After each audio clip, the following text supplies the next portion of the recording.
Welcome to the Pre-Snap Podcast presented by LineStar. Alongside my co-host Tyler Wiemann, I am Shannon Sommerville. And on today's show, we've got your top props for week 1 in the NFL, specifically focusing on that Sunday slate. We've got some great picks for you, all coming from LineStar's PropsAI tool. If you haven't checked it out yet, make sure to do so, LineStarApp.com. It'll help you find the best value in the prop market, comparing LineStar's projections to what's out there in the prop market. And we've got some great picks for you guys for week 1. I know week 1 can be a hard one to kind of handicap and assess all of the changes that occurred in the offseason. However, we do think we have found a bit of leverage as we head into week 1. Some great matchups on the slate for this one. Just great to have football back in general, right? Sure is. We're back. I got all my props here. This is going to be mine when I win the fantasy championship and the money sunglasses. The money gun. We are ready to roll for this football season. We've got it all. We've got the hammer. So when we want to hammer the over, we're ready. I got the gavel, which was from prior for Aaron Judge, but I digress. We got the props ready. We are ready to go for this season here on the LineStar YouTube channel. If you could do us a huge favor before we get into our top 5 picks for week 1, like this video, subscribe to the channel, comment below. A comment enters you into our prop bets contest. If we go 5 for 5 on our picks, one randomly selected commenter will win $100. So let's get some money this weekend, shall we? Now, week 1 is an interesting one. Tyler, what's your advice for everyone out there that's maybe considering placing a prop bet or two? Football's finally back. Send it. No. Full send week 1. I mean, everything that you know, you don't really know. You know, every team is going to have some sort of change in their play calling or how they do things. And just remember that and remember the range of outcomes for players. And definitely be careful with your bankroll early in the season. All right. Well, let's just kick things off with that in mind. And we're going to start things off. What do you know? Once again, it's a Georgia Bulldog. We had an Underdog Fantasy Pick'em show where the first guy was a Bulldog, so why not start things off with one yet again? Zamir White over on 55.5 rushing yards. LineStar's projection here showing that we have a little bit of an edge. The projection is 66.6. And when you think about the Las Vegas Raiders and their running back situation, Josh Jacobs, they let him walk in free agency after having accounted for 70.3% of the team's rush attempts at the running back position over the past 5 seasons. So that 70.3 has to go to somebody. And I think Zamir White is a pretty good candidate for it. On the 4 games that Josh Jacobs was out at the end of last season, he was over that 55.5 rushing yards mark in all of those games when he had 17 plus carries in each of those matchups, averaging 99 yards per game. Now, he was a great bruising running back when he was at Georgia. As a Georgia fan, I got to witness it firsthand, averaging 5.2 yards per carry. The last 2 years, he also had 11 touchdowns. So he's a great guy for fantasy as well. But for our purposes today, I think he gets the over on 55.5 rushing yards. Tyler, going up against the Chargers defense that's, kind of struggled a little bit last year. Will they find their footing now with a new head coach? Probably, but I still like it based on the volume that I think Zamir White will get. What do you think? I agree. I mean, the Chargers ranked 26, allowing 105.2 rushing yards per game over their last 9, while Zamir White in that 4-game sample size was averaging 99 yards a game. He was playing great, and I think he's going to get all the workload to be able to get over this line. The one thing with the Chargers changes is they're going to be a slow offense. So there may not be as many as many plays in this game for him to get over. But all in all, I think 55.5 is just way too low for a guy that's going to get all the work.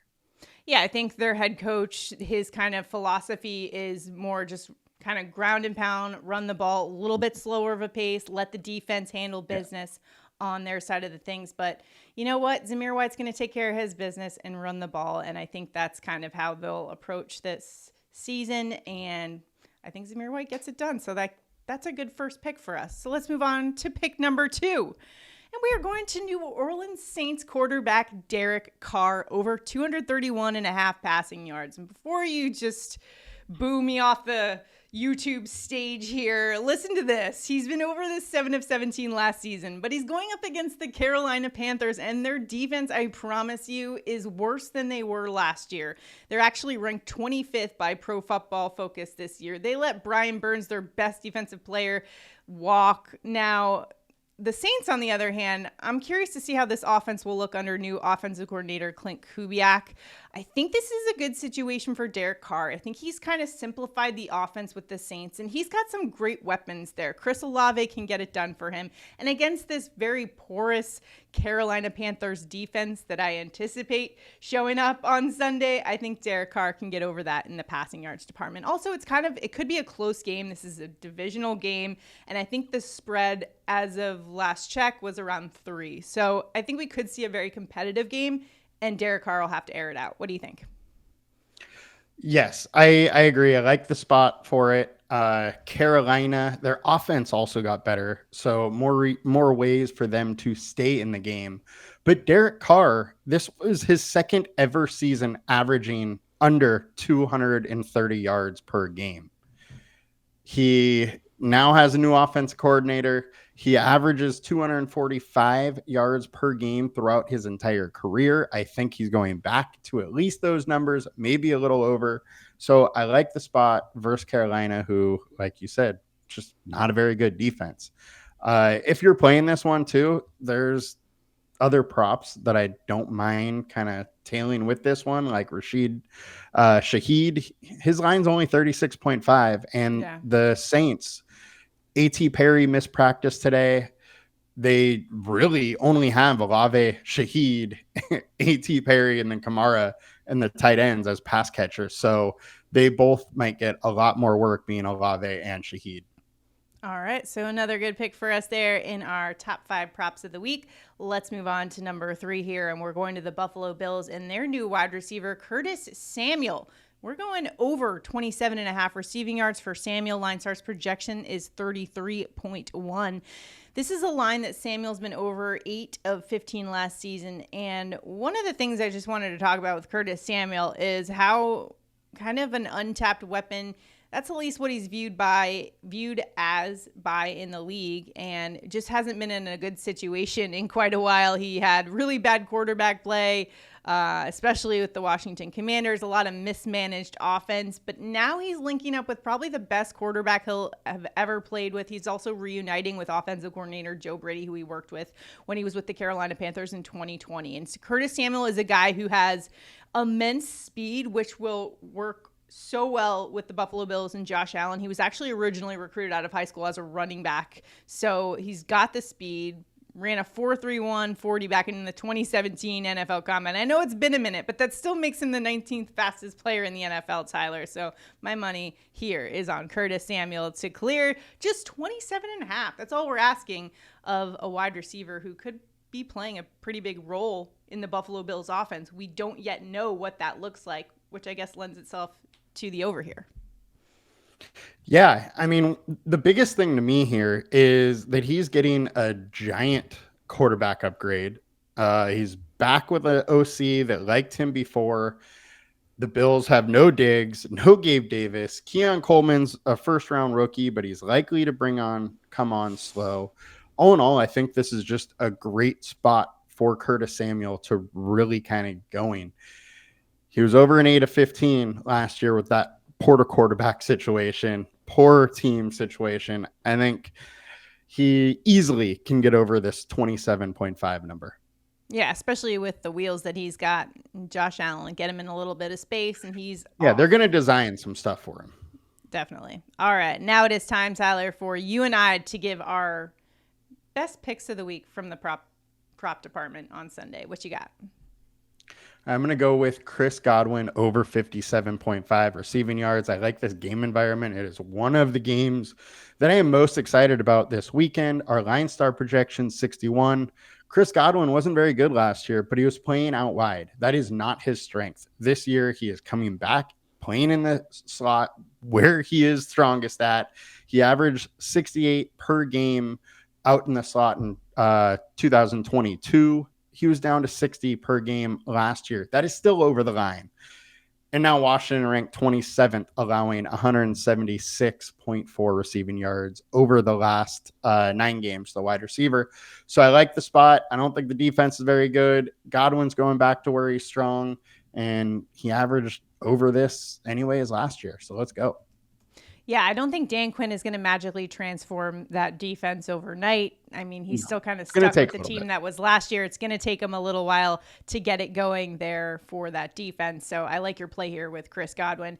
I'm going to go to another game that's one of the highest game totals of the week. We're talking about the Miami Dolphins going up against the Jacksonville Jaguars in a little battle of the Sunshine State. And I'm going to one of Trevor Lawrence's favorite targets, his tight end, Evan Engram, over 43.5 receiving yards. LineStar's projection, 56.9. He averaged 56.6 last season, so that's well above the receiving yards line right now, and was over in 11 of 17 games back in 2023. Another note here is there's no Calvin Ridley on that Jacksonville Jaguars offense anymore, so less competition for targets. They did bring in some new weapons, but I think he's already got the established chemistry with Engram, so he'll rely on him in this one, especially against a Miami defense ranked 23rd in yards per game to tight ends last season. He's Trevor Lawrence's favorite security blanket, and keep in mind, last season, Jacksonville threw the tight end position 26.8% of the time. That was 5th highest in the NFL, so I like Evan Engram here in a nice spot against the Miami Dolphins. So those are our 5 picks. Just recapping here. We're going to start things off. Zamir White over 55.5 rushing yards. Derek Carr over 231.5 passing yards. Curtis Samuel over 27.5 receiving yards. Tyler's going with Chris Godwin over 57.5 receiving yards. Evan Engram is my pick over 43.5 receiving yards. So those are our top 5 prop picks for week 1 in the NFL. Let us know what you think of our picks in the comments. Are you tailing us? Are you fading us? Do you think we're absolutely out of our minds week 1 already? Let us know in the comments. We want to hear from you guys. Also, if you have any absolute locks for week 1, we want to hear from you. We're all trying to help each other out and beat the books out there on week 1, put some money in our pocket so that we can head into week 2 a little bit stronger, and I can set off money gun, wear my money shades. We're ready to go on this week 1 forecast for a great Sunday of NFL action. So excited for it. Again, like this video, subscribe to the channel, comment below for your chance to win $100 if we go 5 for 5. So let's get out there, win some money. Good luck. We'll see you guys next time.